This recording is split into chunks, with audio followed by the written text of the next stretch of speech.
Buenas noches a todos. Hoy es miércoles 18 de junio y esto es Off the Record.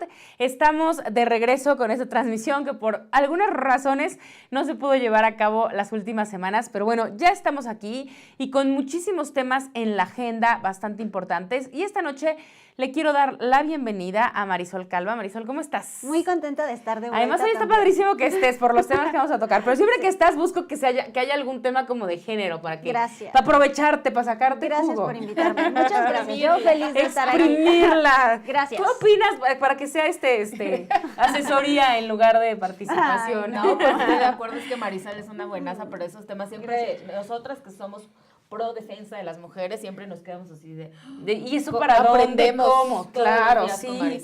Pati Corro esta noche con nosotros. Pati, ¿cómo estás? Muy bien, buenas noches. Y en unos momentos más se integrará Lidia Comin, que ya saben que como está el tráfico, la lluvia y la ciudad, está teniendo problemas para poder llegar, pero en unos minutos estará con nosotros. Pero mientras vamos a comenzar con estos temas, los temas más importantes, y sin duda no podemos empezar con otra cosa que no sea ciberasedio, que fue aprobada esta reforma la semana pasada, una reforma al Código Penal que adhiere el artículo 480 al Código para castigar el delito de ciberasedio hasta con 3 años en prisión y que ha causado bastante controversia a nivel nacional. Se está hablando de un tema ambiguo, de una posible ley censura. Y bueno, hasta el momento de la transmisión de este programa, la Cuarta Transformación de Morena mantiene el artículo tal como está aprobado y hasta publicado en el periódico oficial del Estado. Marisol, ¿cómo ves este tema? Es un tema que ha escalado muchísimo, que uno pensaría que pasaría sin pena ni gloria y de repente lo vemos en la mañanera, la secretaria Rosa Isela se pronuncia al respecto, la presidenta Claudia Sheinbaum se pronuncia al respecto, y creo que un poco lo que genera tanta polémica es que el proceso legislativo que se debe seguir siempre para hacer una aprobación de una ley que se prevé que vaya a ser tan polémica, pues no se siguió quizá en el orden correcto, ¿no? Quizá el tema de los foros y todo lo que pidió el gobernador, que se socializara más, debió ocurrir antes de que se aprobara y que se hiciera todo este proceso tan rápido de como bien señalas, de la modificación al Código Penal. Se habla de una ley de ciberseguridad, pero no es así, es una modificación a artículos del Código Penal, concretamente el 480, que habla sobre algunas acciones, unos verbos en específico, sobre los cuales se estaría imponiendo una pena de 11 a 3 años de prisión. Sin embargo, también es importante decir de 11 meses a 3 años, de 11 meses a 3 años de prisión, pero es importante decir que previamente, el 4 de abril de 2019, también se modificó el Código Penal en el artículo 278 que habla sobre ciberacoso y que justamente estipula que se penalizará a quien hostigue o amenace a través de redes sociales, tecnologías de la información, correos electrónicos y todas estas plataformas digitales de manera reiterada a una persona sin especificar si es hombre o mujer, es para todas las personas. Entonces, cuando vemos el artículo 480, pues hay mucha similitud. Entonces, aquí que es importante y me parece que sí se tiene que hacer, pues como en todos los procesos cuando vamos a enfrentar un tema tan polémico, es socializarlo previamente con la sociedad y con los grupos que están pues un poco interesados en el tema, expertos y demás. En esa parte creo que tal vez el orden de los factores aquí sí altera el producto. Alteró el producto, aquí sí, claro. ¿no? Aquí sí creo que era importante antes la discusión y después. ¿Para qué? Para llegar a una ley con mucha legitimidad, que no fuera cuestionable y que tuviera todos los aportes de los interesados en el tema. Nadie dice que no es real, porque lo es, que han incrementado los ataques, todos estos comentarios de odio, todas estas ofensas en redes sociales y que ya han llegado a un punto en el que pues ya se convierten en violencia, eso es una realidad. Sin embargo, sí es importante que si se va a seguir este proceso, pues se haga de acuerdo a la ley. También me parece importante que cuando vimos la discusión legislativa que se dio para pues aprobar esta ley, vimos que diputados y diputadas se subieron a la tribuna, pero hablar más desde experiencias personales, desde vivencias personales, desde un criterio que de personal, un tema social, ¿no? Que de un tema que hubieran dicho, qué diferente hubiera sido si hubieran dicho, yo hice en mi distrito un foro con estudiantes de bachillerato, yo tuve meses de trabajo con personas profesionistas que han sido atacados, y entonces llega esa iniciativa como parte de una necesidad popular atender una problemática social que hay que atender, y no parecería que está protegiendo nada más a una clase política. Entonces creo que aquí sí es muy importante el seguir, ¿no? Ese deber ser de un proceso legislativo, como se hizo, por ejemplo, con la ley Chaleco o la ley Casco, que sí se socializó previamente con los actores involucrados. Que se decidió detener y vengan todos, y al final, bueno, lo que nosotros creemos que es lo mejor, aunque haya cosas en las que no estén de acuerdo, pero sí con una socialización previa. Y además se aprueba en el contexto de las cuentas estas, de esta cuenta de la aldea poblana, o sea, todo este contexto, que pierde legitimidad. No hagas cosas buenas que parezcan malas, sí, ¿no? De repente ya tienes Amnistía Internacional fijando postura y dices, a ver, o sea, todo eso pudo haberse evitado. Pasó? Sí, claro. ¿Cuándo se nos desbocó el asunto tan cañón, no? Sí, así es. Pues yo creo que tiene que, yo justamente recuerdo, lo comentaba antes de entrar al programa, que recuerdo muy bien este artículo que bien decía Marisol del ciberacoso, que me parece que prácticamente es casi lo mismo que el otro artículo. O sea, yo sí creo... Y en ese momento no hubo No, pasó desapercibido. Yo no sabía que existía. En algún momento lo vi porque recuerdo que alguien me lo enseñó y lo leí detenidamente. Y dije, como que cuando vi lo de ciberasedio, dije, pero ya existe, ¿no? Porque bien decían ahí esta mala información de que es una ley nueva. Y ayer justamente la presidenta del Congreso clarificaba esto, que no es una ley nueva, ¿no? Sino que más bien es una modificación. Yo lo que sí creo es que sí, digo, no sé si precisamente esta ley o una ley como esta sea suficiente para regular el tema de redes sociales. Sí creo que estamos en un momento en el que las redes sociales nos han rebasado en cuanto a la problemática social. Sí, claro que nos ayudan a estar informados y todo, pero también se han desbocado en muchos sentidos y sí creo que deberían regularse no teniendo nada que ver con el tema de la libertad de expresión, sino con el daño que le puedes causar a una persona, porque antes todo era muy personal, o sea, antes yo venía y te decía, hoy todo es muy internet, las relaciones son muy internet, los engaños son muy internet, o sea, hasta a veces en el Facebook le dio like, le puso, o sea, todo es muy internet. Me dejó en visto, todo, ¿no? O sea, me puso un like y me lo quitó, me siguió y me dejó de seguir. Sí, o sea, esa es nuestra realidad, esa es nuestra realidad. Entonces, pero yo creo que quizá tendría que venir desde las plataformas, o sea, como sucede con Facebook, yo lo ponía como ejemplo, a ver, Facebook antes tú agarrabas y le pautabas, era una campaña política y pautabas lo que querías, si decías que te había engañado lo que tú quisieras. Fake news, o no. Hoy eso sí se puede, pero hay muchos bloqueos para poder hacerlo. Porque ahora tienes que poner tu INE, tienes que poner una cuenta real. Las han ido acotando para justamente poner estos candados. Creo que va más hacia allá que hacia acá, creo yo. Y a mí, ¿sabes qué? También tengo una preocupación aquí, el tema de que no bastan los elementos normativos, no basta el cambio en la ley, si no se le dota de los brazos que puedan ejecutar esta ley.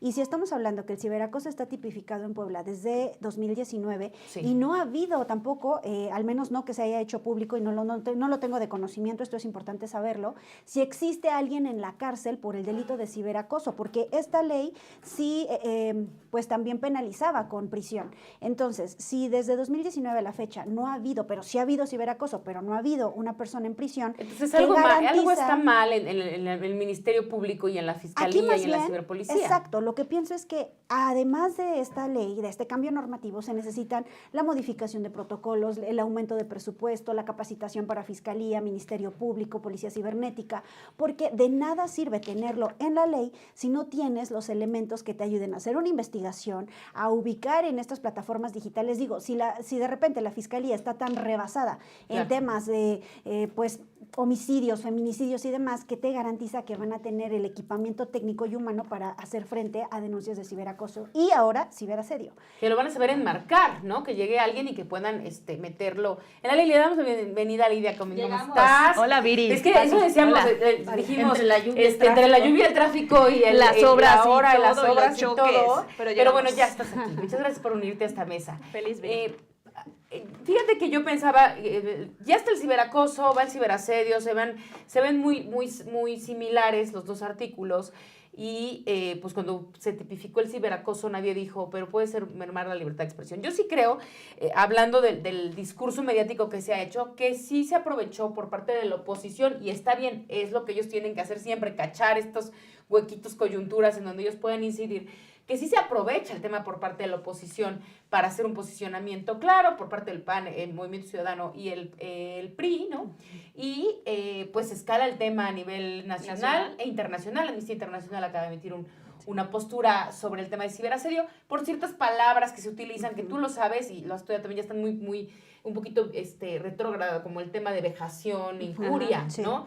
Y el tema de insistencia, que es insistir, para mí pueden ser 2 veces, para alguien más puede ser 4, tendría que dejarse muy tácitamente a partir de la 4ª vez, segunda vez, tercera vez. Entonces, bueno, la oposición lo toma y todo el mundo lo empieza a tomar y es un tema nacional, internacional que pues ya está desbocado. Lidia, ¿tú cómo lo estás viendo? Y justo, ¿no? Porque utilizan estas ciertas palabras y yo creo que dejan muy al aire algunos conceptos, ¿no? Muy ambiguo.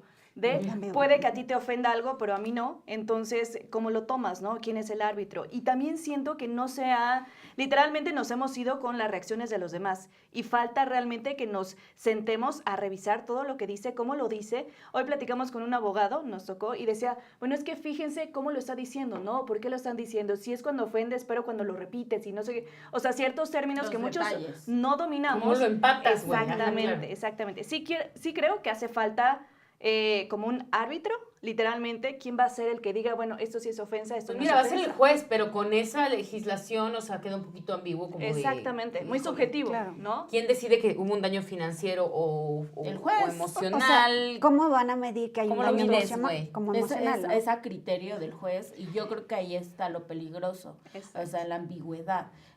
Decía Laura Artemisa, no hay un tema de dedicatoria, y yo creo que sí es así, o sea, no hay un tema de dedicatoria de la ley. Sin embargo, sí creo que esta ambigüedad justamente da pie se presta a que al final sí pueda suceder lo que se especula, porque cuando hay espacios y hay huecos, pues dependerá del juez cómo lo quiera juzgar y dependiendo el caso. No, yo pensaba, ahorita la administración del gobierno de Alejandro Armenta y Laura Artemisa y todos ellos han enarbolado este discurso de la libertad de expresión y de que están a favor de la libertad de expresión, y ponle que les creemos que están a favor de la libertad de expresión y que no se pretende detener a ningún periodista, que son el tema que más ha saltado sobre los periodistas.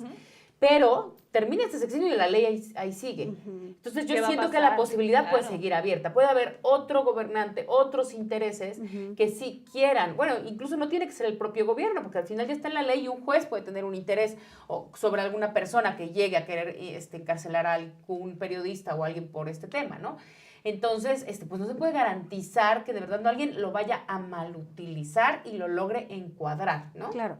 Sí, creo que aquí sí es importante el análisis, o sea, se está pidiendo la derogación del artículo 480, pero creo que sí es muy importante hacer, si no se va a derogar, al menos que sí se considere hacer una reforma técnica que establezca todas estas pues dudas de cómo se va a medir el daño emocional, quiénes van a ser, quiénes lo van a determinar, si es la autoridad judicial, cómo vamos a saber que esa autoridad está capacitada, que tiene perspectiva de género, de interculturalidad, de infancias para poder establecer pues una sentencia en firme que no sea objetable y que no tampoco obedezca a intereses particulares, que además de que sea técnica sea garantista, porque mucho se ha criticado que transgrede la libertad de expresión y los derechos humanos. Entonces aquí que justifiquen, ¿por qué no? Porque creo que sí, está abierto el foro o estos foros para fortalecer la ley, entonces que se aproveche, pero para mejorarla. Y sobre todo, y desde mi punto de vista, creo que lo más importante es que incluya también a la Fiscalía y a la Policía Cibernética, porque de nada sirve tenerlo en la ley y un nuevo artículo y un nuevo tipo penal si no hay quien vaya a implementarlo, que a lo conozca bastante bien, estén capacitados todos para poder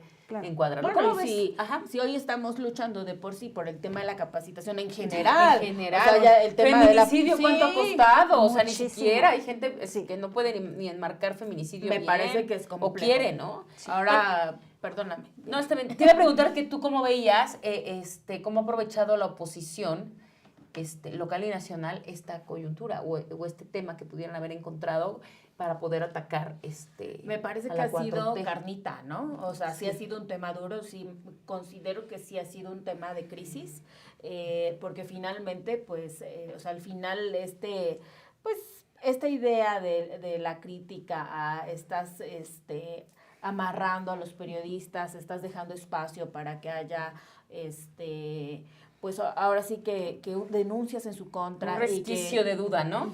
Sabemos que desde el inicio del arranque de la 4T con Andrés Manuel López Obrador, siempre ha habido esta lucha entre medios de comunicación y gobierno. Andrés Manuel sí cambió, y la 4T sí cambió la forma de esta relación medios-poder, sí se transformó. Mucho para bien del gobierno y no para también de los medios. Entonces, cuando ves algo así, escuchas un discurso así, lo que decía Lidia es real, muchos seguramente ni siquiera han leído la ley, no tenemos este antecedente que decíamos, ya hay un artículo que hablaba de eso, ¿no? Nada más te vas por los comentarios, claro que das pie a toda esta percepción y bueno, la oposición... se ha dado vuelo, ¿no? Lo han hecho bien su tarea, que finalmente es esa, ¿no? Que se note que haya, ¿no? Oposición. Sí, por primera vez, Exacto. porque además, sobre todo en el ámbito local, porque en el ámbito nacional Ay, sí sí. vemos ahí un Ajá. poquito de contrapeso con el Pero tema de Claudia localmente Sheinbaum. no se había visto. Pero localmente no se había visto. El PAN había estado votando todo en abstención. El PRI, como nomás es una diputada y Movimiento Ciudadano es otra diputada, pues poco se veía su intervención, ¿no? Digo, afortunadamente yo creo que eso ayuda siempre, o sea, sin que se tome como un tema personal, siempre ayuda a que haya otra opinión que abra, ¿no? Bueno, ¿cuál es su pronóstico que pueda suceder con la ley ciberasedio en los próximos días, conforme lo que ven que va a pasar? Yo creo que incluso con el mensaje que dio Claudia Sheinbaum, ¿no? Hoy en la mañana, Ajá. puede que sí haya un cambio y estaría increíble. Aunque sí hay estos foros que yo digo, bueno, hubieran existido antes que ya fuera aprobada, ¿no? Pero bueno, dan la oportunidad a que vengan más ideas. Yo creo que sí va a haber un cambio y espero que sí sea, ¿no? A que sea no tan ambigua la situación, a que sepamos quién va a ser el árbitro realmente para tomar la decisión. Marisol, ¿cuál es tu pronóstico para Desearía que cambiara, creo que no va a cambiar. Creo que Morena tiene todos los votos para pues hacer lo que quiera hacer. Y aunque se llamaron a estos foros, pienso que a lo mejor lo que pueden hacer es tomar algunas ideas para modificar algunas leyes secundarias, reglamentos, protocolos. Pero no el 480. Pero el 480 yo creo que no se va a modificar. ¿Tú, Pati, qué piensas? Yo coincido con Marisol, creo que se va a mantener el artículo. Sí creo que habrá algunas modificaciones por ahí, algunos anexos, algunos cambios tomados de los foros. Sí creo que habrá algo. Porque algo tiene que salir, vimos que ya hicimos el foro y no... Pero no te los caigas. No te enojes. Casi hacemos un TikTok de lo mejor que se sube. Sí. Aquí yo cayendo en eso, ¿no? Te impactó la ley, te impactó la ley. Irme de espaldas. Yo creo que el espíritu de lo que se busca con este artículo no va a cambiar. Yo pienso que al final van a tener que modificar algo del artículo. O sea, creo Sí. que ya es mucha la presión Demasiado. de amnistía. La presidenta, digo, ha sido muy cuidadosa porque al final se trata de un gobierno en Morena y no buscan este tipo de confrontación. Pero yo creo que si algo le pueden mover al artículo, y si lo van a hacer, ya lo hagan, porque si no, entre más esperan, más complicado. Más olla de crisis, presión. más alarga Ya la hace crisis. rato, sí. ya este día la oposición presenta formalmente una solicitud de abrogación. Digo, aunque no tenga los votos y lo que sea, pues ruido sigue haciendo, ¿no? Y ya está Amnistía Internacional, está ONU emitiendo un mapa en el que ponen a Puebla con un tema de esta regulación que les decía, o sea, de la vejación, la moral y eso todo, que en algún momento se quitó y se pasó al Código Civil y que ahorita está en el Código, regresa al Código Penal y eso es muy complicado. Pero bueno, tenemos ahí el pronóstico, a ver la otra semana quién tuvo razón, esperemos que en una semana cambien las cosas, pero de alguna forma, y sepamos quién. Y otra reforma polémica, que esa sí tuvo foros, digamos, antes de aprobarse, es estas modificaciones a la ley de movilidad que fueron bautizadas como ley chaleco, que consiste en regular a los motociclistas, ¿no? Que dicen que 9 de cada 10 no tienen papeles y circulan, pues se compran la bici, casi que salen del Walmart con la bici, con la moto, perdón, y así salen, ¿no? Sí. Entonces, bueno, con la comisión de delitos a bordo de estos vehículos y todo lo que está sucediendo en Puebla, se vio necesidad de hacer una regulación y hoy se aprueba. Tendrán que usar todos los repartidores, tienen 9 meses para la implementación, chalecos antirreflejantes y todos los motociclistas en sus cascos deberán llevar un QR, un número, todavía no sabemos bien qué va a ser, de identificación. ¿Cómo ves esta decisión? Yo creo que aquí sí es el ejemplo de cuando se sigue bien un proceso, ¿no? Sí hubo mucha polémica, sí hubo voces que no estaban conformes, pero al final hoy se aprobó y tampoco es como que se estén cayendo las redes porque se haya aprobado. O sea, creo que aquí efectivamente se siguió pues lo que se debe hacer, ¿no? Los foros, las mesas de diálogo, sí se manifestaron los motociclistas afuera del Congreso, pero se les recibió, se les escucharon sus demandas, hubo una modificación a la iniciativa original del chaleco, ¿no? Ahora se aprueba que solo es el casco, y a mí me parece que es muy positivo. O sea, creo que al final, aunque ellos no querían que estuviera en el casco, lo que se logra, que haya una identificación, es positivo. ¿Por qué? Porque para nadie es un secreto, todos lo hemos visto. Recientemente, este fin de semana, y incluso ayer, asesinaron a 2 presidentes municipales, un hombre y una mujer en Guerrero y en Tacámbaro, Michoacán, y se cometieron también en motocicletas, ¿no? Y a Cecilia Monzón en su momento a fue en Ceci aquí en Puebla. Muchísimos, ¿no? Sí, la mayoría, porque son vehículos para que te puedas escapar muy rápido. Muy rápido. ¿no? Entonces, creo que esa parte de que ya se entendió que es por seguridad de todos, se logró. El tema de que solo los repartidores vayan con su chaleco también es bueno, también es positivo, obliga al patrón a que les den un chaleco, porque luego cuántos repartidores andan sin chaleco antirreflejante, y eso es hasta peligroso para ellos. Y creo que al final creo que es una ley muy importante y que va en el sentido de regular una necesidad, que no nada más es el tema de seguridad, sino también el tema de la usabilidad que tienen las motocicletas, ¿no? De repente vemos a familias enteras en la moto poniendo en riesgo la vida de los niños. O sea, el papá va con el casco, la mamá, si bien le va con el casco, y los niños como si fueran de gomita sin casco, ¿no? Entonces, en esta parte creo que sí es muy importante, y también entra por el tema de seguridad, que se regule, y que pues va a haber quien no le guste y demás, pero sí es importante, porque si no se empiezan a hacer estos cambios normativos, no se puede modificar la realidad. Entonces ahí yo veo que fue un acierto, y que se escuchó a todas las voces que estaban inconformes, y se logró pues ya aprobar esta iniciativa, ¿no? Lidia, ¿tú cómo ves esta decisión de que unos con chaleco y otros sin, dependiendo del giro, digamos?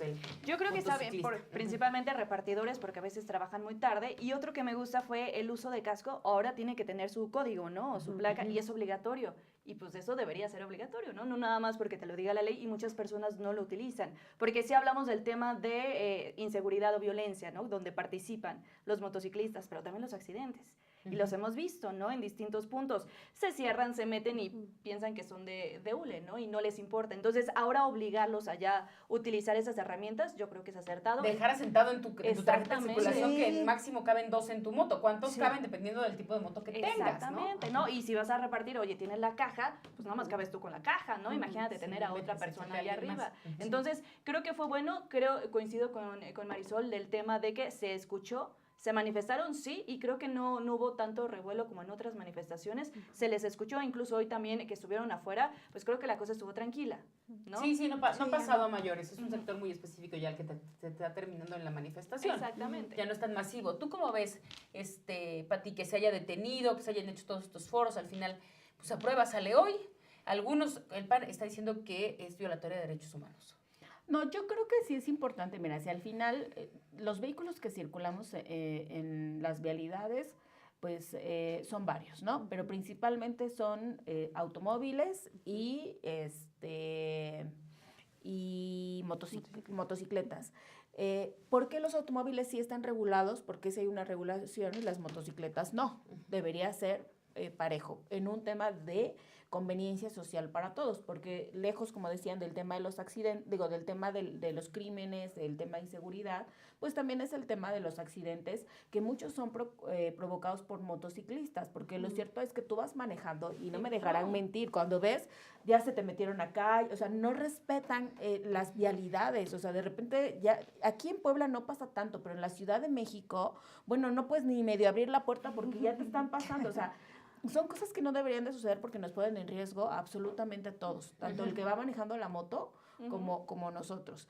Y yo creo que este tema de haber sumado los foros finalmente es positivo. Claro que cuando hay una regulación de este tipo, no todos van a estar de acuerdo.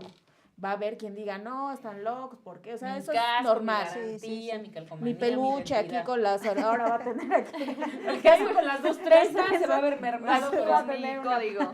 Con mi código pegado. Porque además quienes se manifestaron es como este sector, creo yo, a menos que ustedes me digan que otra sí tienen cosa. un tema de identidad en el tema, o sea, los bikers, pues, ¿no? Que son los que lo hacen, o sea, que son bikers. Sí, que es porque les gusta y se van de viaje. No los que andan en el día a día manejando en la calle, que son los que a veces son el riesgo, que se te atraviesan, que no respetan, que no están regulados, que no tienen los papeles, que cuando hay un accidente no hay ni cómo respondan porque no tienen seguros, etc, etc, etc. A mí lo único que no me gusta de todo este tema, de este tipo de legislación, es que se desincentive, o sea, en lugar de estar buscando incentivar el uso de motocicletas, que son más fáciles para lo del tema del tráfico, y más bicicletas, ¿no? Y todo este tema, pues es más bien como de, güey, ay, no, ahora la moto hace todo este relajo, ¿no? Digo, creo que sí, en términos de seguridad es súper importante. También vemos muchísima gente montada en bicicletas que no son, motocicletas que no son adecuadas. Tenemos una falta de cultura vial enorme, tanto de los motociclistas como de los automovilistas. Y cada vez pues no somos como esos, ojalá fuéramos como esos países europeos que hay más bicis que personas, güey, ¿no? O sea, digo, es el sueño de decir, pues, Ámsterdam, por favor, colócate, ven e instálate en el estado de Puebla, no va para allá, y con eso creo que menos, o sea, nadie está buscando de verdad cambiar el tema de movilidad hacia otro rango, ¿no? Y con el tema de las motos, pues también termina siendo, ahora también creo que, sobre todo al interior del estado, pues estos sirven también como un tema de resolver una necesidad ante alguien o familias que no pueden adquirir un vehículo y que no tienen otra opción más que moverse en motocicleta, y al final pues tampoco se piensa a veces tanto en eso, ¿no? O sea, sí termina siendo un poquito desigual. No sé si tanto como violatoria de derechos humanos como dice el PAN, no creo. Eso me parece a mí una que vaya hasta allá. Ya todo es violatorio, güey, ya. Igual, sí. O sea, ¿cuál es el argumento para que sea violatorio? Pues que merma la libertad de que cada quien se puede vestir y usar como quiera, y que también, pues, tiene, lo que argumentan los motociclistas es que con el tema del casco, si le pegan una calcomanía, le quitan no sé qué madres de garantía, porque los cascos tienen unas garantías de que son, de que realmente funcionan durante cierto tiempo, ¿no? Y lo dañas. Lo dañas y ya no te valen la garantía. Y otra, pues te roban el casco, se identifican, pero pues también te roban la moto y te roban todo, güey, ¿no? Pero sí que se obligue porque, a ver, decías, bueno, güey, pero vinieran todos, aunque sean emplacados, 9 de cada 10 motos circulan de forma ilegal, claro. Pues claro que hay un problema que se tiene que resolver de alguna forma y no se está resolviendo con la legislación actual, ¿no? Claro. Sí. O sea, no está funcionando, ¿no? Sí, al final sí tendrá que aplicarse, ¿no? O sea, otra vez, el cambio normativo es importante, pero hay que ver quién lo va a implementar, y si es la Secretaría de Movilidad, saber si se le va a fortalecer igual, ¿no? Con un tema de presupuesto, con un tema de quiénes van a estar implementando esta revisión o esta revista, o sea, todo eso también se necesita considerar, porque no es nada más como que las cosas cambian porque ya modifiqué la ley, o sea, esto es... No, la ley la verdad, es el primer punto del proceso. Claro. Bueno, y avanzando en los temas, otro tema bastante importante, y me da mucho gusto que tengamos a Marisol aquí para hablar de eso, es el tema del feminicidio de Natalia Andrade, quien fue encontrada dentro de su casa sin vida el 3 de marzo. Fue, hasta donde nosotros sabemos, pues víctima de un feminicidio, y hoy se revela que pues el principal sospechoso de esta situación es un menor de edad de apenas 12 años. Todo eso sucede en Lomas de Angelópolis, en el clúster Querétaro, y bueno, se está generando todo este tema de la narrativa sobre qué le pasó, porque de inmediato los medios dijimos su expareja. Sí, claro. Fue lo primero, ¿no? Que reaccionamos, que había sido su expareja. La primera reacción, y ahora nos enteramos que el principal sospechoso, que además está compareciendo o compareció este día, es un menor de edad pues de solo 2 años, Lidia. ¿Cómo ves esta situación? Preocupante, triste. Estamos hablando de un niño, 12 años, ¿no? O sea, que sea capaz de cometer hechos así. Entiendo lo que ha salido, lo poco que ha salido, que es uno de los vecinos, ¿no? O sea, y entiendo que su hijo, el hijo de Natalia, también tiene 12 años, va para 13 años. Entonces, imagínate el contexto de este chico y aparte del agresor, ¿no? El panorama de violencia o inseguridad, ¿hasta dónde ha escalado? ¿Por qué entró a la casa? ¿Por qué la golpeó? O sea, son muchas preguntas que quedan al aire, pero vuelves a la figura de que es un niño de 12 años, ¿no? ¿En qué cabeza cabe? Sí, bastante complicada esta narrativa, Marisol, porque además estamos hablando fuera del aire antes de empezar. Se trata de un menor de edad, no puede ser sentenciado, tendrá que ir como al CIEPA. O sea, la pinta impunidad porque la ley no castiga a los menores, pero oye, si ya cometió un acto así, ¿no? Bueno, primero saber por qué lo hizo, ¿no? Hay muchas versiones que están saliendo en redes sociales, pero de todos modos, o sea, tener 12 años y saber que tú le quitaste la vida a alguien, eso ya te daña, ¿no? Bueno, y además seguir tu vida como si nada, ¿no? Porque se regresó a su casa y aquí no ha pasado nada. Imagínate que era conocido del hijo, ¿no? Y el hijo sufriendo la pérdida de la mamá, pero aparte relacionándose con quien mató a tu mamá, o sea, el panorama. Sabiendo que viven en el mismo fraccionamiento, porque es lo que narran los vecinos, ¿no? Que ellos sabían de qué se trataba, que ellos con sus cámaras de seguridad vieron al chico se ve al chico entrar encapuchado y salir 2 horas después por la puerta. ¿Cómo ves tú el tema, Marisol? Creo que, o sea, es muy importante el trabajo que va a realizar la Fiscalía, porque primero se debe conocer el tipo penal. O sea, nada cambia que un niño de 12 años pudo haber sido el principal responsable de ¿y esto. es homicidio o feminicidio? Aquí, por eso es importante el trabajo de la Fiscalía, porque para empezar, si se encuentran factores de género presentes en la muerte de esta mujer, entonces sí estaríamos frente a un niño feminicida de 12 años en Puebla. Si no los hubiera, y esto fue un homicidio doloso, de todos modos esto no quita que es un niño homicida de 12 años, ¿no? Esto es muy grave. Sí, imagínate si a los 12 años no puedes hacer eso. Sea, cuando tenga 20, 30... Claro. Y no puedes hacer nada hoy. Y esto justo nos habla, me parece que un poco, o sea o no sea feminicidio, el tema es que murió de manera violenta una mujer.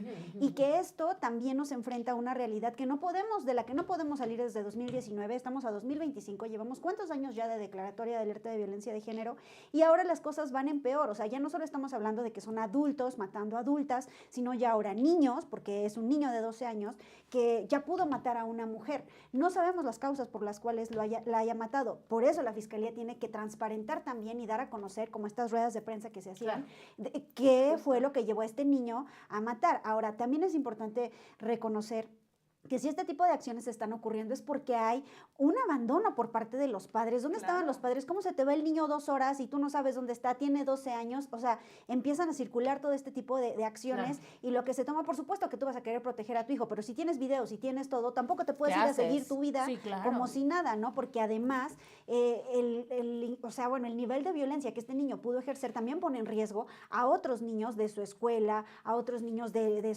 sus vecinos. Todo su círculo social. Y no se trata de que, vamos a atacar al niño, pero el niño presuntamente asesinó a una mujer. Entonces, esto también es un tema que a mí me parece muy preocupante y que tiene que poner en el centro de la discusión en todo el país, algo que es una problemática presente, que los adolescentes, niños y adolescentes son inimputables por la edad que tienen, pero el narco, el crimen organizado, están contratando niños sicarios de 12, 13 años. Y lo hacen aprovechando ese vacío legal. Para decir, si te detienen no importa, ¿no? Entonces, pasa nada. ¿hacia dónde se tendría que avanzar en una legislación en la que por ciertos delitos o en ciertas situaciones los niños o los menores de edad pues sí puedan ser imputados de cierta forma? Aquí sí, forzosamente creo que ahí sí se tiene que super legislar en el tema de justicia para adolescentes, porque ya es una problemática, se están instrumentalizando niños, en este caso, bueno, no hay esos componentes, pero ya es un problema social. Entonces, para esos problemas sociales se necesita legislar y se necesita comenzar a generar pues los elementos que permitan que no queden impunes, porque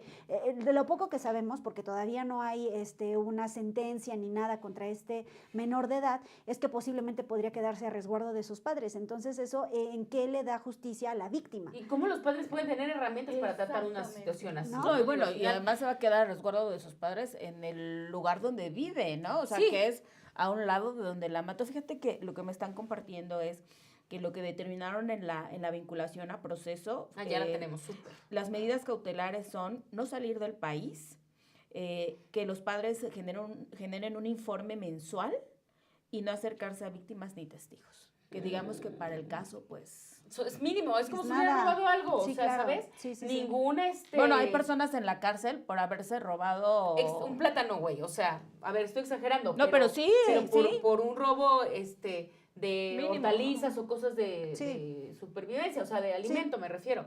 Y digo, que el niño está fuera, cuidado de sus padres, o sea, incluso a los padres los ponen un nivel de responsabilidad que no tendrían que asumir sobre alguien que es un posible feminicida o homicida. Y también, o sea, el reflexionar hacia atrás, qué tipo de contenidos están viendo, qué tipo de influencia están recibiendo. Esto me recuerda mucho un paralelismo con la serie esta de Netflix de adolescencia. Sí. Esta ideología del macho alfa que tiene que demostrar desde niño, porque eso lo ven niños, que a través de la violencia es como ellos reafirman su hombría, que a través de dominar a las mujeres, de que las mujeres son menos, de que están para servir a los hombres, para darle placer a los hombres o para controlarlas. Eso es una ideología que está presente no solo en adolescencia y en Reino Unido, donde se hizo la serie, sino en todo el mundo. Por eso hay discursos que son tan machistas como los del Temachi y muchos otros más, en donde se está impulsando mucho que las generaciones de hombres más jóvenes sientan este repudio, este rechazo y hasta este odio por por las mujeres y que no tengan reparo en quitarle la vida a una mujer de la manera en la que se la quitaron a ella, ¿no? Que la golpearon, que la estrangularon, o sea, con esta hazaña que dices, es muy grave y muy preocupante porque lo hizo contra ella, pero ¿qué podría hacer contra otra niña de su edad en la escuela? Claro, entonces, o sea, pues sí era un tema. Hace unos momentos el Instituto Oriente acaba de emitir un comunicado, ya se puede decir, porque al final el Instituto Oriente está dando la información tal cual de ellos, aceptando que se trata de un alumno de su institución, pues a decir que hay que esperar a que no van a, en congruencia, para no leérselos completo, pero dice que no van a emitir en ningún momento juicios anticipados, pero que mantienen su postura de no tolerar ningún hecho indebido o ilícito. Ya saben que es muy complicado cuando una institución o cualquier tiene que emitir un comunicado sobre alguien inmiscuido en un delito, pero pues lo tuvieron que hacer. Yo creo que se vieron orillados también por la comunidad, que ya estaba muy preocupada por pues que el niño estaba en la institución, cuál era su comportamiento. Se empiezan a especular cosas, ¿no? Se empiezan a especular cosas que no...